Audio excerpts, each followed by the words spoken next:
오늘은 요한복음 12장 31절부터 36절까지 말씀 함께 묵상해 보겠습니다.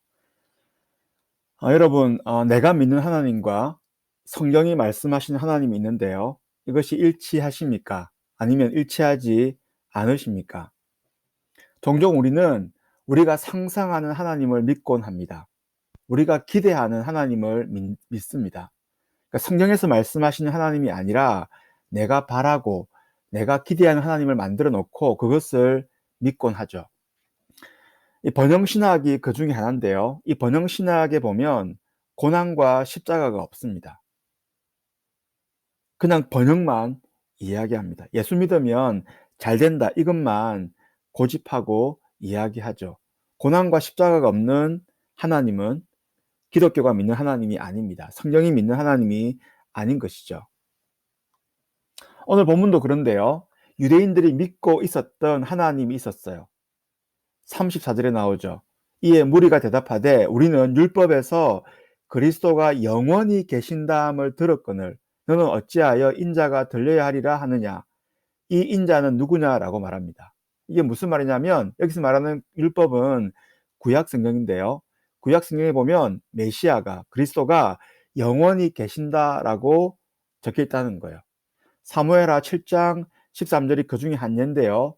그는 내 이름을 위하여 집을 건축할 것이요 나는 그의 나라 왕위를 영원히 견고하게 할 것을 말씀합니다. 영원히 메시아가 계신다라고 구약 성경 율법에 나와 있다는 것이죠. 그런데 이 예수님이 메시아라고 주장하는 사람들이 그리고 예수님께서 죽으신다고 하니까 율법과 맞지 않는다라고 생각을 했습니다. 영원히 계신 게 아니죠. 죽는다라면.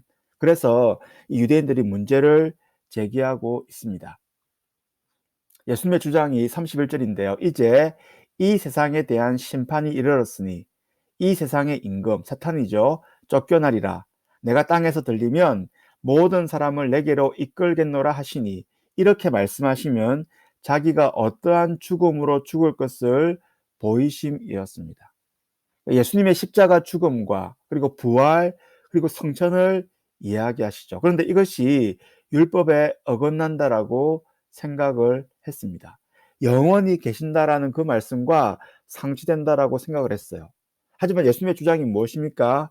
예수님께서 죽으시지만 십자가에 죽으시지만 곧 3일 만에 부활하시고 성천하심으로 영원히 계실 것을 말씀하고 있는 것이죠. 그리고 예수님께서 부연적으로 설명하시는데요. 빛과 어두움을 통한 언유를 통해서 설명을 하십니다. 35절입니다.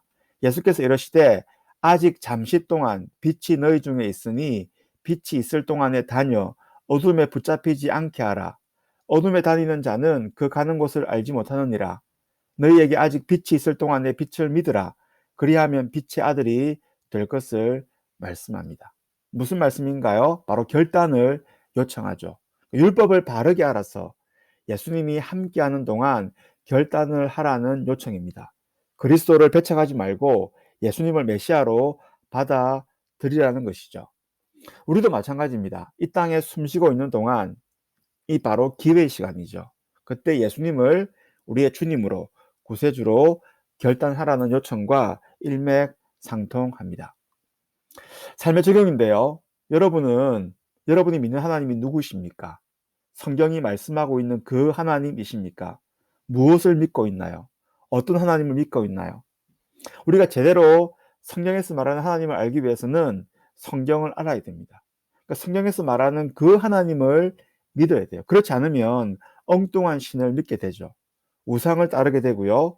어두움에 붙잡히게 됩니다. 어두움에 붙잡히지 않고 바른 하나님, 성경이 말씀하시는 천지를 창조하시고 우리를 구원하신 하나님을 믿기 위해서는 하나님 말씀을 알고 그 알매 근거해서 믿어야 하는 것입니다. 오늘 말씀을 다시금 기억하면서 나는 성경에서 말씀하는 그 계시된 하나님을 얼마나 알고 얼마나 믿고 있는지를 한번 돌아보면서 기도하는 우리 큐티 시간이 되었으면 좋겠습니다.